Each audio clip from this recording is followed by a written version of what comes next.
जागतीत जाऊ दे, ते खड्ड्यात जाऊ दे, ते थोडं बाजू सोडा.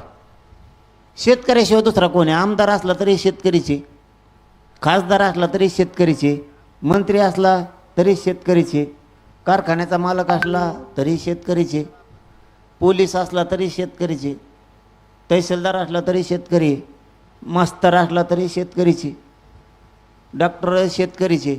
इथं शेतकरी या राज्यात कोण नाही.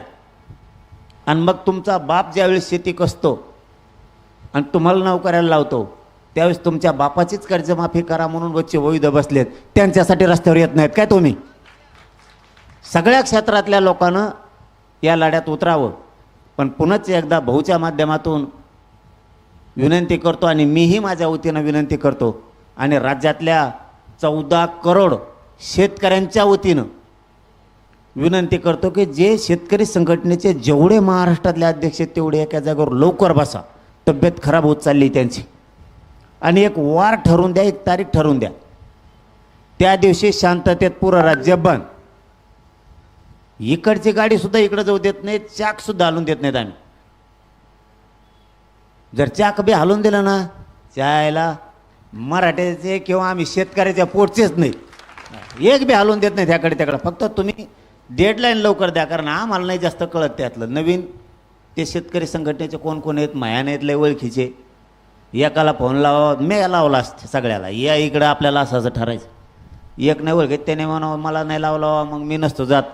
कारण ते आमच्यात बी आहे तुमच्यात बी असं ना असं म्हणतोय बरं का मी, आहे का नाही मला नाही माहीत. आपण इथं प्रत्येकजण फुगवतो लगेच, नाही बोलू लागेल.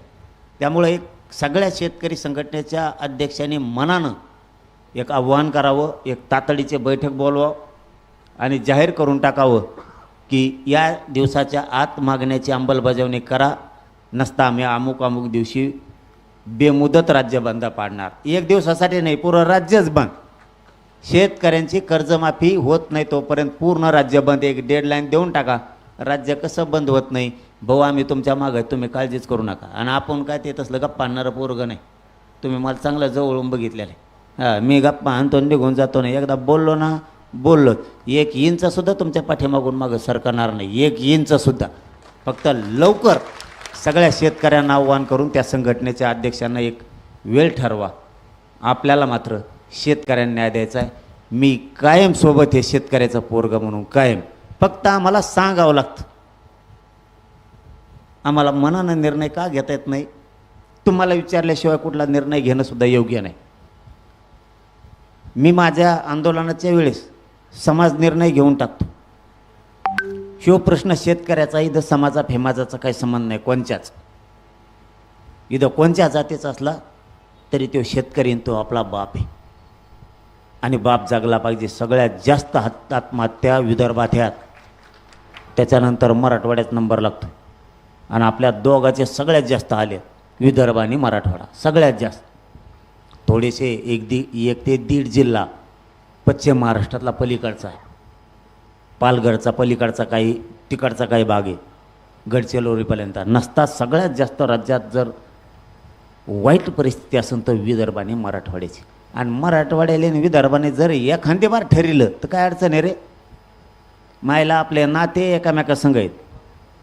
आणि मग एकदा विदर्भाच्या मराठवाड्याच्या शेतकऱ्यांनी जर ठरविलं यांना घराच्या बाहेरच नाही पडून द्यायचं, आयला खरंच आपल्या दोन्ही मराठवाड्याच्या आणि विदर्भाच्या पुढे जायची टप्पर आहे कोणाची? म्हणून आपले माणसं सांभाळायचं शिका.